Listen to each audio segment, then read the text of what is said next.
জাহান্নামীদেরকে বলবে, ইয়া আহলান নার খুলুদুন লা মাউতা ফিহা, এ জাহান্নামীরা চিরস্থায়ী জাহান্নামে থাকো, আজকের পর আর কোনো মরণ নাই।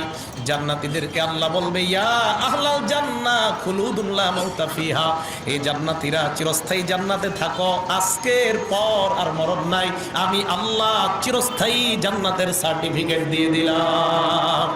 এই জান্নাতের ব্যাপারে আল্লাহ বলেন, সারিউ ইলা মাগফিরাতিম মির রাব্বিকুম ওয়া জান্নাহ, জান্নাত পাওয়ার প্রতিযোগিতা তোমরা তাড়াতাড়ি করো, বেশি পরিমাণ করো। জান্নাতীরা জান্নাতের মধ্যে আছে, আনন্দ উল্লাস করবে, প্রচুর পরিমাণ আনন্দ, ভরপুর আনন্দ করবে। হঠাৎ জান্নাতীরা কানের মধ্যে শুনতে পাবে, কে যেন তাদেরকে ডাক দিয়ে বলবে, আসসালামু আলাইকুম ইয়া আহলাল জান্নাহ, হে জান্নাতীরা তোমাদেরকে সালাম। জান্নাতীরা চারদিকে তাকায়, দেখে কাউকে দেখা যায় না। গায়েব থেকে একটা আওয়াজ আসবে, এই সালাম অন্য কেউ দেয় নাই, আমি আল্লাহ তোমাদেরকে সালাম দিলাম। আল্লাহর সালাম পাইতে সবাই রাজি আছি না নাই?